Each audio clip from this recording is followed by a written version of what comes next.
हम कहीं बेटी के घर का अन्न अगर पा लिए हैं तो यहाँ शास्त्र कह रहा है, भगवान शिव कह रहे हैं कि अगर माता पिता जीवित हैं और माता पिता अपने बेटी के घर अगर नहीं जा सकते तो वो अपने बेटे को कहते हैं कि तू जा, और तू जाकर अपनी बेटी के यहाँ अपनी बहन के घर जाकर रक्षाबंधन पर राखी बंधो।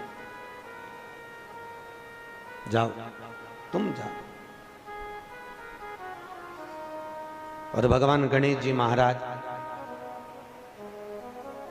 राखी काय पर बैठकर बांधी जाती है? अरे बोलो तो, एक चौकी पर, पाटे पर, आसन पर बिठाकर रक्षा सूत्र बांधा जाता है। राखी बांधने के बाद बहन भाई के माथे पर, अरे बोलो तो, तिलक कर। आप लोग भी तिलक करते हैं। तिलक क्यों किया जाता है? तो कहते हैं ये तिलक हमारे यहाँ शुभ कार्य का प्रतीक है। पर तिलक प्रतीक है, पर जो चावल हम तिलक में लगाते हैं ये क्यों लगाते हैं? ये चावल का क्रम कहाँ से चालू हुआ? सिर में चावल चिपकाना, तिलक लगाने के बाद चावल लगाना, कहाँ से चालू हुआ? ये चावल है क्या? आखिर ये चावल तिलक के बाद में ब्राह्मण या आप किसी को भोजन करा रहे हो, जमाई को तिलक कर रहे हो, बेटी को तिलक कर रहे हो, तो कंकु लगाने के बाद चावल क्यों लगाया जाता है? उस चावल का क्या प्रमाण? उस अक्षत का क्या प्रमाण?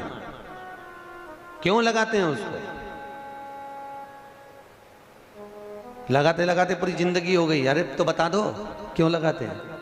वो चावल का क्या प्रमाण है?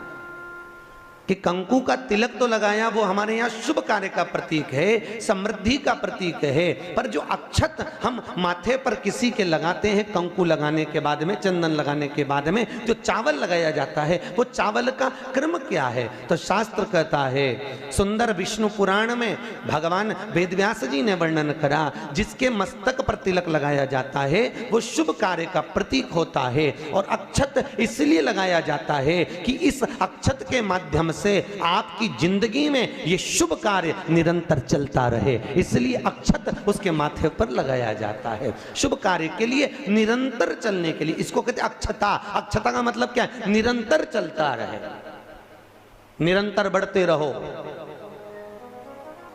दूल्हा दुल्हन की जब जयमाला होती है, आपके यहाँ होता कि नहीं होता पता नहीं, पर महाराष्ट्र में तो एक नियम है कि दूल्हा दुल्हन की जब जयमाला होती है तो सबको पीले चावल दिए जाते हैं। इधर देते हैं क्या है? तो पीले चावल देते हैं, और पीले चावल देकर फिर उसको सतिवचन के अनुसार उस पर छोड़ा जाता है। शुभ मंगला, अरे बोलो तो, सावधान, शुभ मंगला सावधान।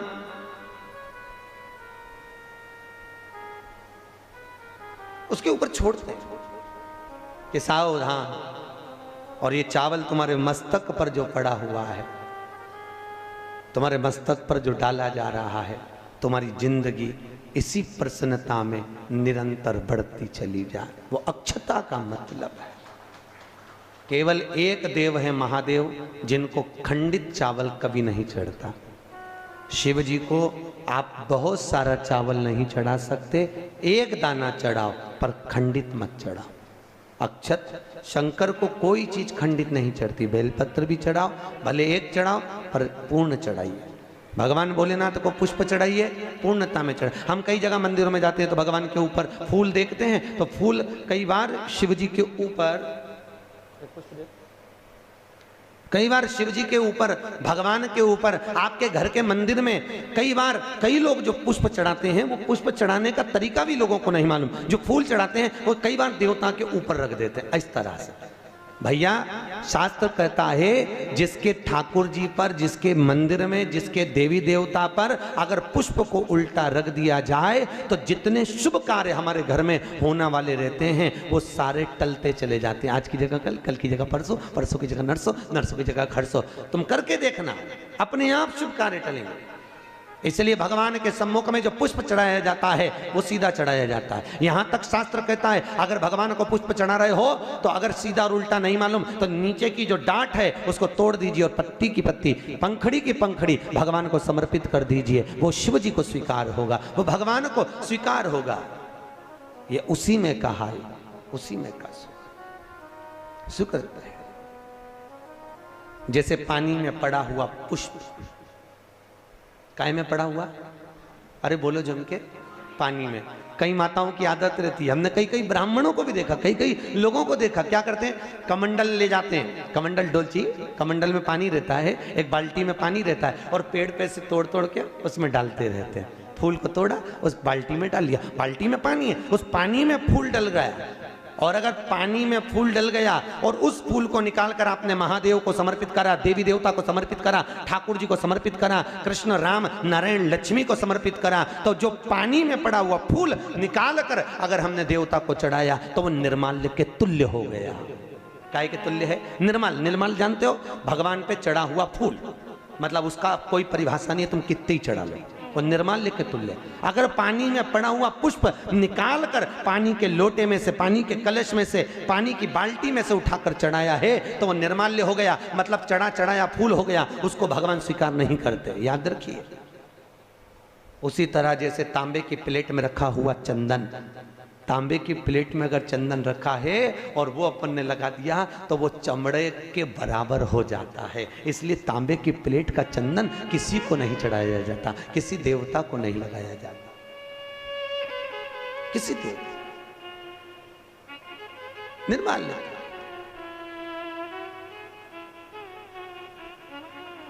भगवान शिव कहते हैं तुम्हारे पास में कुछ नहीं है, पूर्णता का समर्पण, पूर्णता।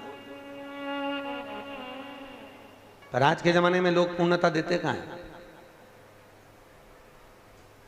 एक बात बताओ, भगवान के मंदिर में नारियल फोड़ा, राम जी के मंदिर में, हनुमान जी के मंदिर में नारियल फोड़ा, और वो नारियल फूटने पर अच्छा निकल गया तो भगवान ने स्वीकार करा कि नहीं करा? अरे बोलो जम के, अच्छे से बोलो, करा? अच्छा ठीक है, आप बोल रहे हो करा, शिव पुराण करे ही नहीं करा। अगर नारियल फोड़ने पर राम मंदिर, हनुमान मंदिर में, देवी मंदिर में नारियल को फोड़ा और फूटने के बाद अगर वो नारियल अच्छा निकल गया, उसमें से थोड़ा सा टुकड़ा तो तुमने भगवान को चढ़ाया, बाकी का सब घर ले जाके चक्कू से निकाल निकाल के खा गए। और मान लो वो नारियल फूटने पर बेकार निकल गया तो तुम उसको घर ले जाओगे? नहीं। क्या करोगे? जब हनुमान जी की परिक्रमा कर रहे होगे तो नारियल को वहीं पटक दो। तो भगवान शिव की कथा कह रही है कि भगवान शंकर को पूर्णता का भाव चाहिए। बेलपत्र दो, पूर्ण दीजिए, पुष्प दो, पूर्ण दीजिए, जो कुछ अक्षत भी दे रहे हो तो पूर्णता में दीजिए। भगवान को अधूरा समर्पण नहीं चाहिए। शंकर जी की तो केवल एक अपूर्णता है, वो परिक्रमा है। देखिए शिव जी की परिक्रमा कितनी होती है? आधी, पूरी नहीं होती। वो भी क्यों होती है आधी? ये शंकर जी ने गड़बड़ी कर दी थी ना। बड़ा जो बेटा था वो माँ को प्रिय था और छोटा बेटा, अरे बोलो तो, बाप को प्रिय था। अब शंकर भगवान बड़े आनंद में, अभी उन्होंने क्या करा, शंकर जी को गणेश जी से बड़ा लगाव हो गया था, बड़ा लगाव एक बार बहुत। और भगवान भोलेनाथ जी ने कहा जाओ, जो पृथ्वी की पहले परिक्रमा कर कर आएगा उसको प्रथम गिनती में गिना जाएगा। कार्तिकेय तो गए मोर पर, गणेश जी बैठे चूहे पर, और माता पिता की परिक्रमा लगा ली। अब माता पिता की परिक्रमा लगाई तो शंकर भगवान को हंसी आ गई, और शंकर जी ने रोक कर कहा बेटा क्या कर रहे हो? भोलेनाथ जी से कहा पिताजी मैंने आपकी परिक्रमा लगा ली, तमेव माता च पिता तमेव बंधुश्च सखा तमेव, मैंने आपकी परिक्रमा लगा ली, मतलब मेरी पृथ्वी की परिक्रमा हो गई। तो भगवान भोलेनाथ ने कहा गणेश मैं तुझे प्रथम गिनती में गिनता हूं तो पहले पूजा जाएगा। जैसे ही भगवान शंकर ने बोला, माता पार्वती सिंहासन पर से खड़ी हो गई। पार्वती सिंहासन पे से जैसे ही खड़ी हुई, थोड़ी देर में कार्तिकेय बाबा आ गए, और कार्तिकेय ने आकर कहा वाह माँ, वाह माँ, गजब करा तूने, छोटे भाई को प्रथम गिनती में गिनवा दिया और मैं बड़ा बैठा ही रहा।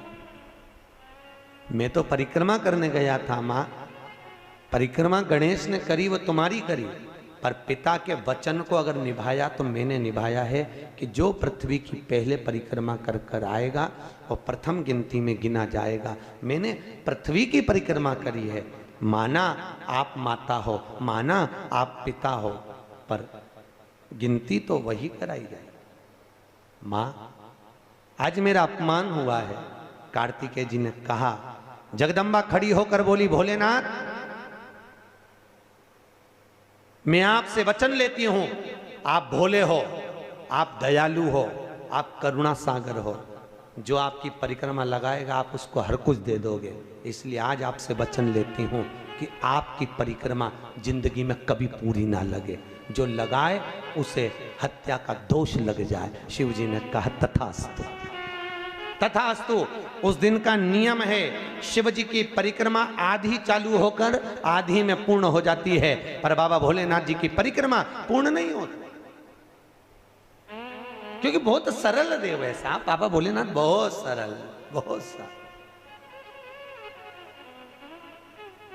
कितना सरल देव। आपके यहाँ कोई ऐसा देवता बताओ, राम जी के ऊपर दिन में 2 बजे जाके पानी चढ़ा के बताओ, भगवान विष्णु पे देवी जी के मंदिर में जाके चढ़ा के बताओ। केवल एक भोलेनाथ जी आराम से बैठा है, जब तू घर में फ्री हो जाए तब लोटा लेके आ जाना, जब तू फ्री।